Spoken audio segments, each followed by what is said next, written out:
Police officer arrests black man. Turns out he's a Navy SEAL. In a world where power is abused, one man is about to show how the truth always rises to the surface, even when the odds are stacked against him. This is the story of how one police officer's unchecked bias led to a clash with a man who wasn't just an innocent civilian, he was something more. Hit that like button if you believe in justice, and subscribe so you don't miss the shocking twist that'll leave you speechless. Trust us, you won't want to miss this. It was a quiet night in the city. The streets were slick with the remnants of a recent drizzle, glistening under the soft glow of flickering streetlights. Somewhere in the distance, a siren wailed, then faded into the hum of the city's nightlife. The air was cool, carrying the distant scent of damp concrete and exhaust fumes. Jordan Cole walked with a steady pace, hands in his hoodie pockets, eyes sharp yet relaxed. A man in his mid-30s, tall, athletic. His every movement spoke of controlled precision, like someone who had been trained to notice everything but reveal nothing. To any passing stranger, he was just another man heading home, but Jordan was never just another man. A police cruiser sat idling at the corner, its engine a low murmur in the silence. Inside, Officer Bradley Hawthorne watched Jordan through narrowed eyes, his fingers drumming against the steering wheel. He was in his early 40s, skin weathered from years on the job, his uniform crisp, but his gaze carried something else, a quiet, simmering suspicion. He didn't see a man walking home. He saw a problem. The radio crackled to life. White sedan reported stolen near Jefferson. Suspect is a black male, dark hoodie, heading north. Bradley's lips curled into a smirk. Gotcha! He flicked the switch and the dull hum of the engine rose as the cruiser pulled away from the curb, following Jordan from a distance.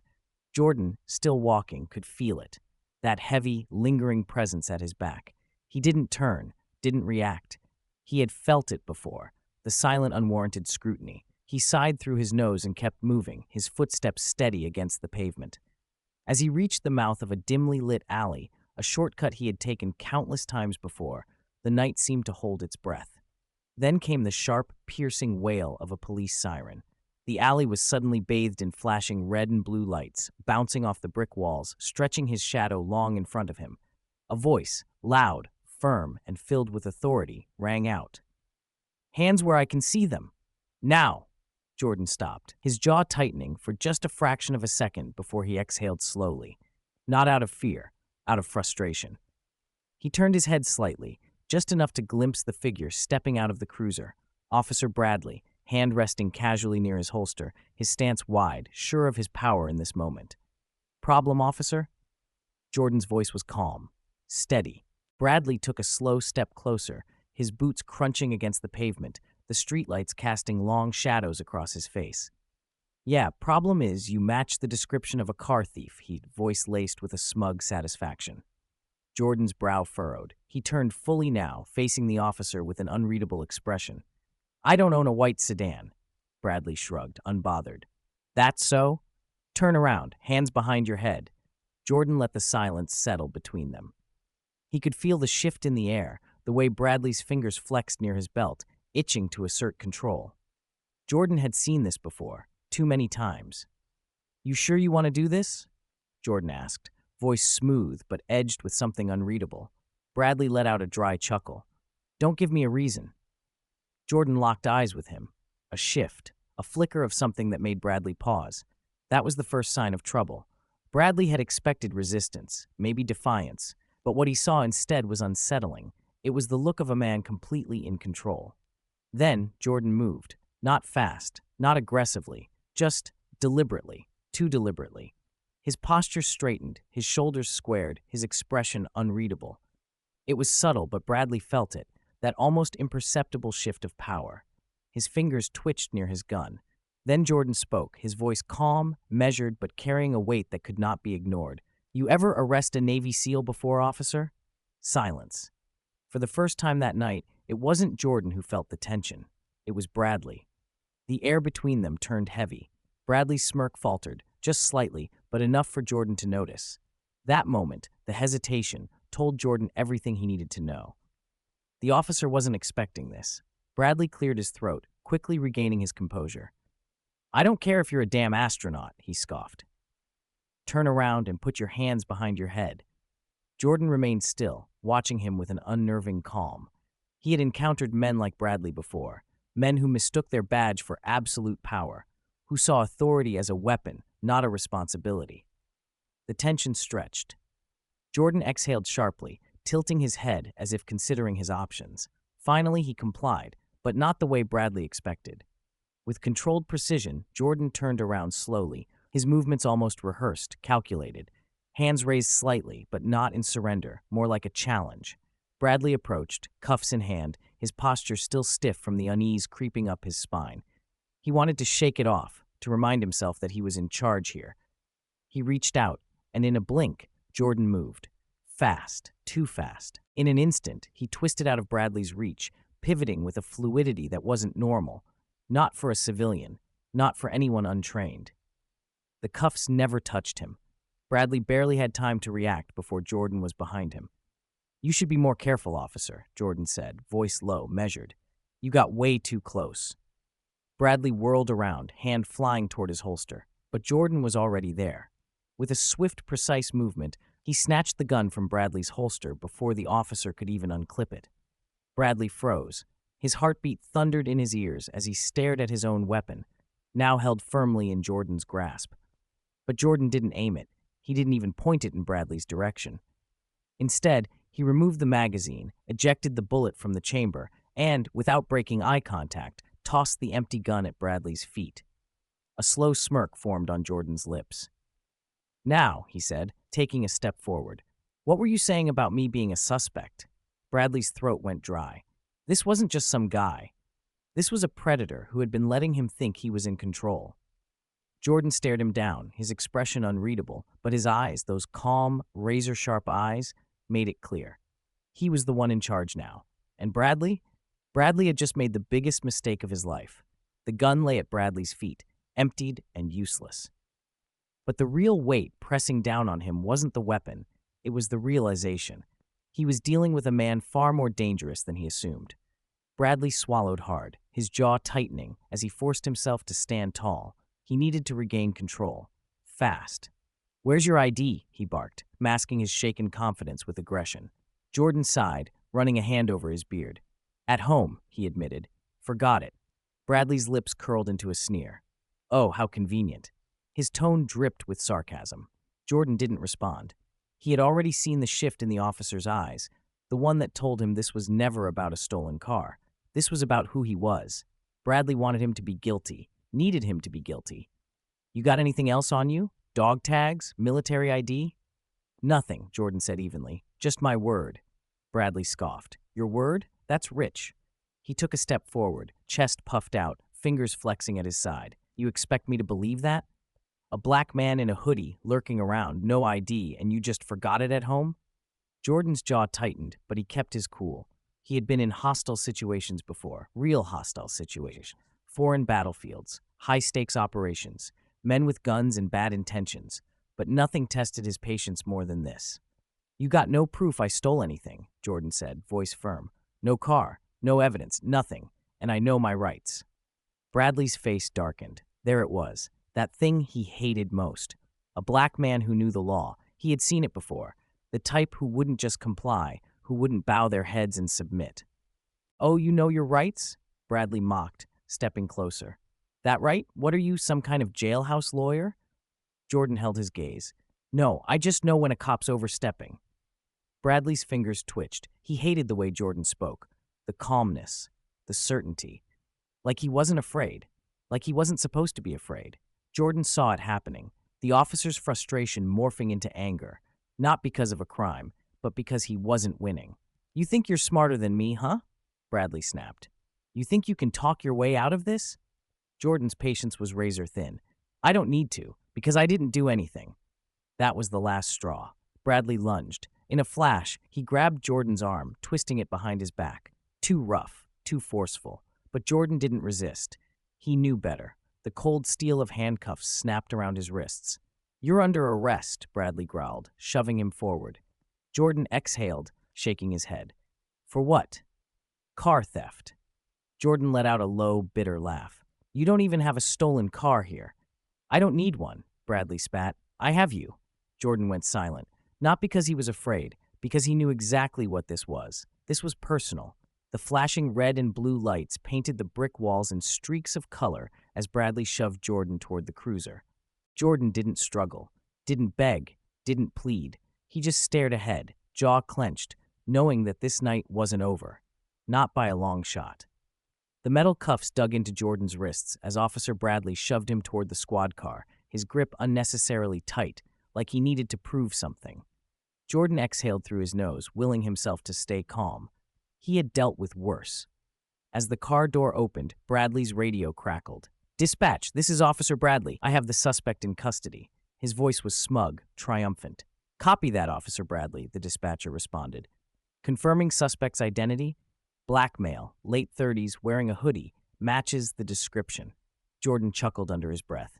Matches the description. That vague, all-too-familiar phrase. "You got a name?" Bradley smirked as he yanked Jordan forward. "Says he's military, claims he's a Navy SEAL, but no ID, no proof." "Copy. Bring him in for processing." Jordan shook his head as he lowered himself into the back seat. He could already picture how this would go, a long night of proving his innocence for a crime he didn't commit. The door slammed shut, sealing him inside. Bradley strutted around to the driver's side, his confidence swelling. He had won. For now. As the squad car pulled away from the curb, the weight of the situation settled on Jordan's shoulders. This wasn't just a traffic stop. This wasn't just profiling. This was deliberate. Bradley needed a black suspect to parade around the station. And Jordan? He just happened to be the right color, at the wrong place, at the wrong time. The city lights blurred past the window. Jordan leaned back against the seat, his mind already calculating. He wasn't just going to walk out of this. He was going to make them regret it. The squad car rolled into the precinct parking lot, tires crunching against gravel. The station was dimly lit, its buzzing fluorescent lights casting an eerie glow over the cracked pavement. Jordan took a slow breath, keeping his expression neutral as Officer Bradley yanked the door open. "Let's go, soldier boy." Jordan stepped out, his hands still cuffed behind him. The moment he walked through that door, he knew exactly what was coming. Inside, the station was alive with the usual chaos. Phones ringing, officers chatting, paperwork shuffling. A few officers glanced up as Bradley dragged Jordan through the doors, their expressions ranging from mild interest to outright amusement. "What do we have here?" one of them, a burly officer with a coffee-stained uniform, asked. Bradley smirked. "Caught myself a car thief. Says he's a Navy SEAL, but he let out a short, mocking laugh. Wouldn't you know it? Forgot his ID." The officer let out a low chuckle, shaking his head. "They always have a story, don't they?" Jordan clenched his jaw but stayed silent. There was no point arguing, not yet. Bradley marched him to the booking desk, where a tired-looking officer sat behind a flickering computer screen. "Name?" the officer muttered, barely looking up. Jordan exhaled. "Jordan Matthews." Bradley leaned in. "You sure about that? Or should I just call you suspect?" Jordan turned his head slightly, locking eyes with him. "It's Matthews. You can write it down or I can spell it for you." A muscle twitched in Bradley's jaw. He hated that Jordan wasn't intimidated. "Charges?" the booking officer asked. "Grand theft auto," Bradley answered, shifting his weight, "and resisting arrest."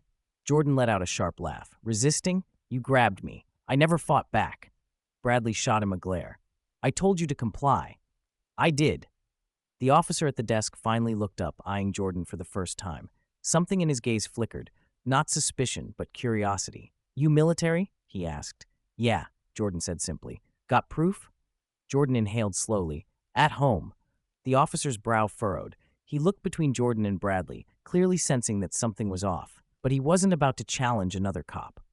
Bradley smirked, taking out a pen and signing off on the booking form. "Go ahead and process him. Let's see how much of a SEAL he really is when he's in a holding cell." Jordan's hands tightened into fists. This wasn't over. Not by a long shot. Jordan sat on the cold metal bench in the dimly lit holding cell, his hands resting on his knees. The air smelled like stale coffee and sweat, the distant hum of fluorescent lights buzzing overhead. He had been in worse situations before, but never like this. Across the room, Officer Bradley leaned against the bars, arms crossed, watching him with a smirk. He was enjoying this. "Not so tough now, huh, SEAL?" he taunted.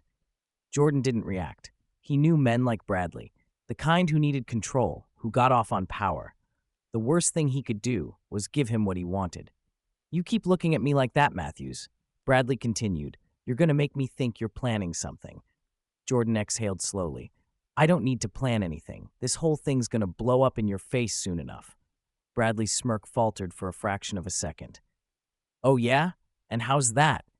Jordan met his gaze, calm, unwavering. Because you made a mistake. Bradley scoffed. Only mistake I made was letting you talk this long. Before Jordan could respond, the door to the holding area swung open. A senior officer, Lieutenant Carter, stepped in, holding a file. His face was unreadable. Bradley. Carter's voice was firm, commanding. My office. Now. Bradley frowned but didn't argue. He shot Jordan a final glare before disappearing down the hall. Jordan leaned back slightly. This was it. Minutes passed, the tension thick. Then, the sound of rushed footsteps echoed through the station. Bradley stormed back in, his face pale with anger. You think you're clever, huh? He hissed, his voice lower now, more controlled. But Jordan could hear the edge of panic underneath. Jordan stayed quiet. Bradley yanked open the cell door. Get up. Jordan rose slowly, his towering frame making Bradley take an involuntary step back. Let's go, Bradley muttered. You're free to go. Jordan tilted his head. No charges? Bradley's nostrils flared, but he didn't answer. Jordan smirked. That's what he thought. As he stepped out, Carter appeared beside Bradley. Mr. Matthews, Carter said, offering a tight nod. Apologies for the inconvenience. Jordan studied him for a moment before responding. Don't apologize to me. Apologize to every other guy that's been in this cell who didn't have the credentials to scare you. Carter's expression remained neutral. I'll have your belongings returned at the front desk. Jordan nodded, walking past them without another word.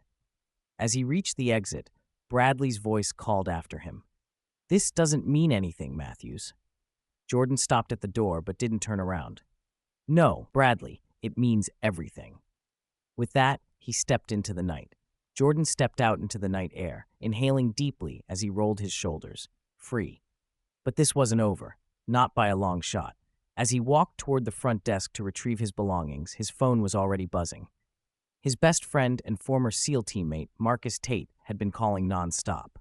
Jordan sighed and answered, Bro, what the hell is going on? I got a call from your sister. She said you got arrested? Yeah, Jordan muttered, rubbing his temple. Pulled over for nothing. Officer Bradley thought I fit the description and decided to play hero. Marcus cursed under his breath. Tell me you're suing, Jordan smirked. Oh, I'm doing more than that. Jordan tilted his head. No charges? Bradley's nostrils flared, but he didn't answer. Jordan smirked. That's what he thought. As he stepped out, Carter appeared beside Bradley. Mr. Matthews, Carter said, offering a tight nod. Apologies for the inconvenience. Jordan studied him for a moment before responding. Don't apologize to me. Apologize to every other guy that's been in this cell who didn't have the credentials to scare you. Carter's expression remained neutral. I'll have your belongings returned at the front desk. Jordan nodded, walking past them without another word. As he reached the exit, Bradley's voice called after him. This doesn't mean anything, Matthews. Jordan stopped at the door but didn't turn around. No, Bradley. It means everything. With that, he stepped into the night.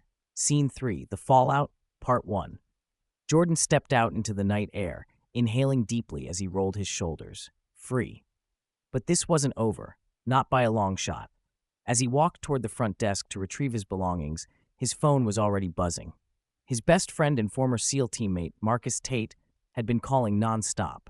Jordan sighed and answered. Bro, what the hell is going on? I got a call from your sister. She said you got arrested. Yeah, Jordan muttered, rubbing his temple. Pulled over for nothing. Officer Bradley thought I fit the description and decided to play hero. Marcus cursed under his breath. Tell me you're suing. Jordan smirked. Oh, I'm doing more than that. He stepped up to the counter, where a desk sergeant, a tired-looking man with salt and pepper hair, handed him his wallet, keys, and phone. Listen, Marcus said, his voice sharp. I just got off the phone with Captain Reynolds. He's pissed. He's calling the governor in the morning. Jordan raised an eyebrow. Captain Reynolds was their former commanding officer, a man who didn't take disrespect lightly, especially toward his own. Bradley screwed up bad, Marcus continued. They ran your name through the system. Turns out the chief of police is a former Marine. He's not happy about this either. Jordan chuckled, shaking his head. So what you're saying is Bradley's about to have the worst night of his life. Oh, you have no idea, Marcus said with a grin in his voice. Get some rest, bro. Tomorrow's going to be interesting. Jordan hung up and tucked his phone into his pocket. As he walked out of the station, he could feel every pair of eyes on him, some embarrassed, some amused, but most were uneasy. They all knew. Bradley messed with the wrong man. The second he pushed the door open, he found himself staring into the bright glare of news cameras. Reporters. A woman in a navy blazer shoved a microphone toward him. Mr. Matthews, we heard about your wrongful arrest. Do you plan to take legal action? Jordan glanced at the cameras, then at the officers watching from inside the station. He let a slow smile spread across his face. Oh, I'm just getting started. The next day was a whirlwind. News outlets flooded social media with stories about Jordan's wrongful arrest, the racial profiling, and the blatant abuse of power by Officer Bradley. The story went viral, and suddenly, Jordan wasn't just a former Navy SEAL. He was a symbol, a face of injustice, and a man willing to stand up for what was right. As Jordan sat in his apartment, watching the coverage, he didn't feel triumphant. He didn't need to. The fight had only begun. The phone rang again. You ready for this? Marcus's voice was calm, but Jordan could hear the excitement in his tone. Does it matter if I'm ready? Jordan chuckled, leaning back in his chair. The world's already watching. It's too late to back down now. Oh, we know, Marcus replied. The chief called me this morning. Bradley's suspended. The department's doing a full investigation, and it's getting ugly. You've got the whole city backing you. Jordan smiled faintly. That's good, but we're not done yet. The courtroom was packed. The air was thick with anticipation. Jordan sat in the front row, his lawyer beside him, as the trial for Officer Bradley's misconduct finally began. Jordan had made sure every detail of the night was accounted for. From the wrongful stop to the illegal detention and the way Bradley had lied about his identity. The case was airtight, and the public was ready for justice. Bradley stood at the defendant's table, his shoulders stiff, eyes shifting nervously. His arrogance had melted away in the face of real consequences. The prosecutor stood up, their voice cutting through the courtroom. Ladies and gentlemen of the jury, we are here today because Officer Bradley decided that his badge gave him the right to make assumptions, to break the law, and to trample on the rights of a man who served his country. The room fell silent as the prosecutor continued. What happened to Mr. Matthews is not an isolated incident. It is a reflection of systemic issues that must be addressed: racial profiling, abuse of authority, and the need for accountability. Jordan's eyes never left the officer. He wasn't interested in vengeance. What mattered now was that justice was being done. The final verdict was a formality: guilty. Bradley was sentenced to firing and fines for his actions.